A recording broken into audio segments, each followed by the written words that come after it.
Okay, so this is going to be a paper that's going to show you like some types of questions you could be asked about food webs. So interpreting food webs. So I'm going to walk y'all through this. I'm going to walk y'all through one other paper, and then you'll have your graded paper. So our first question here says, what is the producer? Hopefully we remember our producers and our autotrophs. Those are the same thing. They have to make their own food. So our producer in this case would be the bush right there. Okay. Then it says primary consumers. So we need to remember that primary consumers are going to eat our producer. So we need to look and see how many things have arrows going from the bush to an animal. Okay, so it's those three right there. So your primary consumers would be your caterpillar, your squirrel, and your bird. Then our secondary consumers are going to eat our primary consumers. Okay, so they're going to eat our primary consumers. So we've got to look at our primary consumers and see where they are going. Okay, so the caterpillar is getting eaten by this frog and this bird. The bird is getting eaten by the snake. The squirrel is getting eaten by the snake and the fox. So there we go. Thank you. All right, then it asks for tertiary consumers. So tertiary consumers are going to be what's eating our secondary consumers. So let's see, what is eating the frog? The eagle and the snake. Okay, so you guys can see that one organism can fit more than one trophic level depending on their diet. So sometimes a snake can be a secondary consumer and sometimes it can be a tertiary consumer. Okay, so then let's see our bird. We already got it down because it gets eaten by that snake. Our snake gets eaten by the eagle. So the eagle can be a tertiary consumer.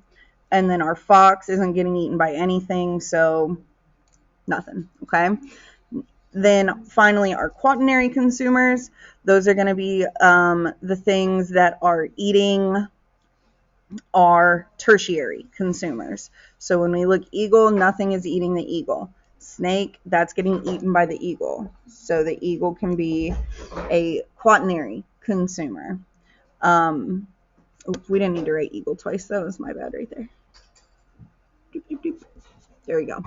Okay, just like that.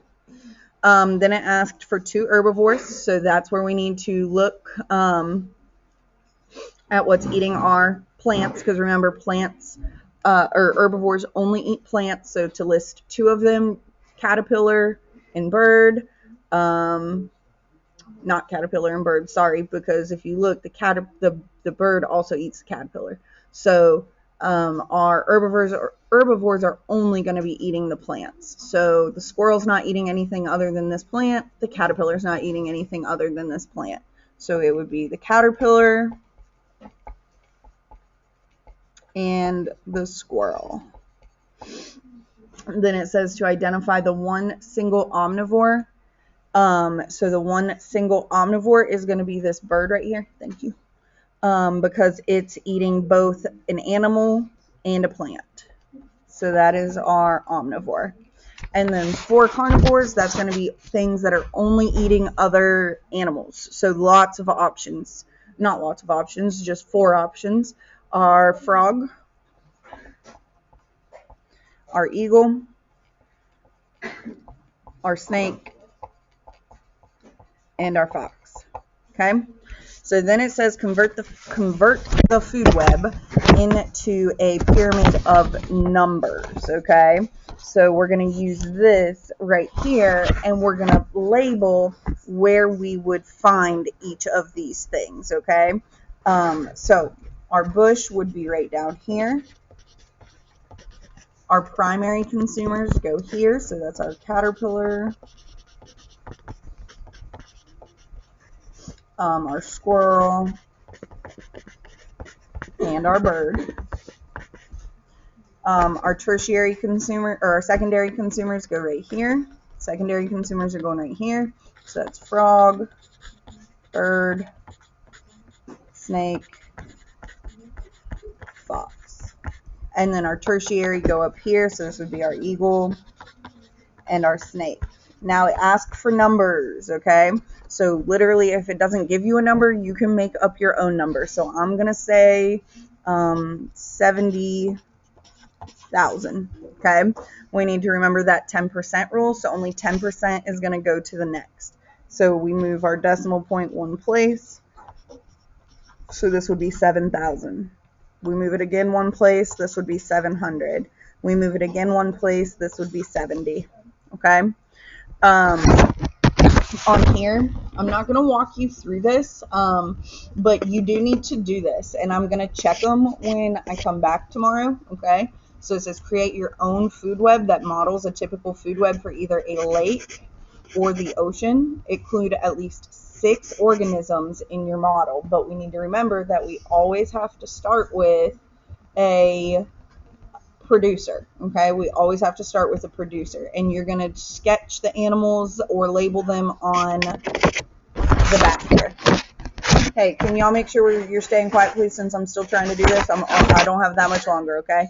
But just make sure we're staying quiet, please. Sorry, people tomorrow that are listening to me fuss at the people in Power Hour today.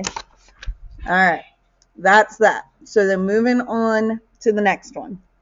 All I want you to do here is list the name of what's in each level. So first trophic level is our producers. Second is the primary consumers.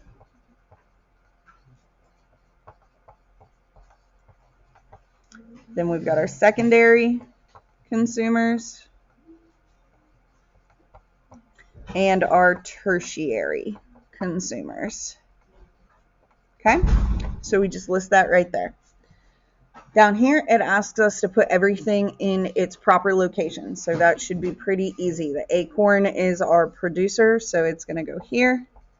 Acorn, squirrel, crow, coyote. Same thing here. Phytoplankton,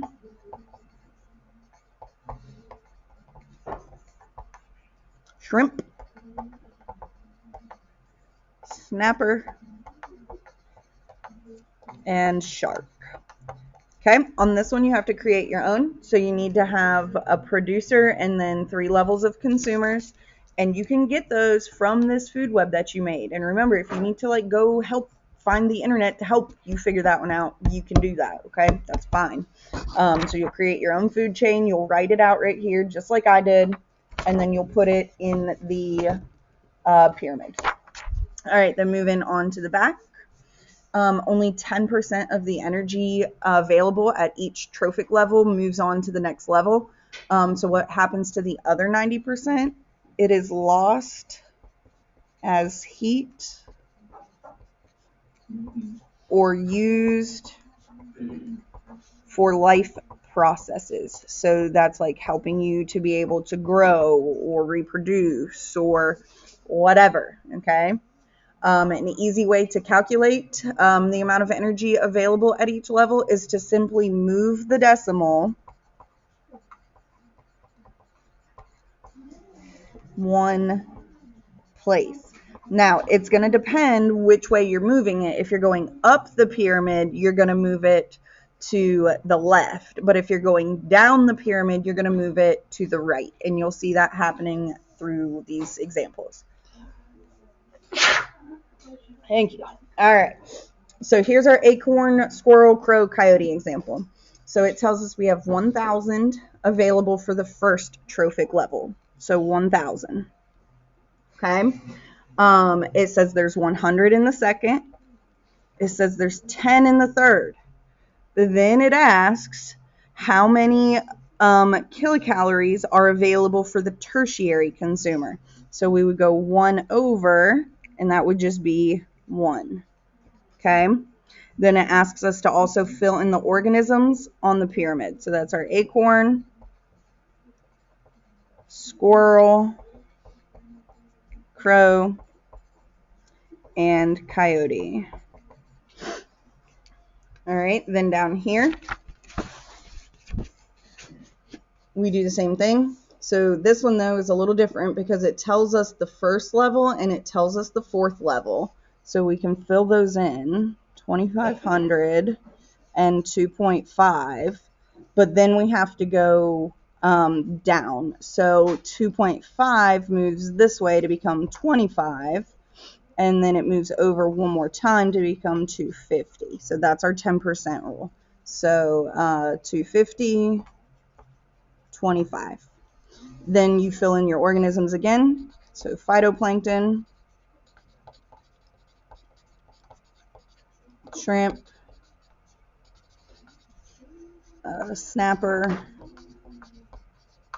and shark. Okay, and then for this one, you literally make your own. Okay, so you can literally pick any number that you want to be your first trophic level number. It could be 5, it could be 5,000, it could be 50,000, it could be 500,000, it can be whatever number you want it to be. Okay, but you're gonna pick a number for the first trophic level, and you'll use that to fill in your other 3 levels, and then you'll fill in your organisms, and that's coming from this one that you did here. We're going to check this, and we're going to check this when I come back on Friday. Besides that, guys, you've got a graded paper you need to do, and it should not be that difficult.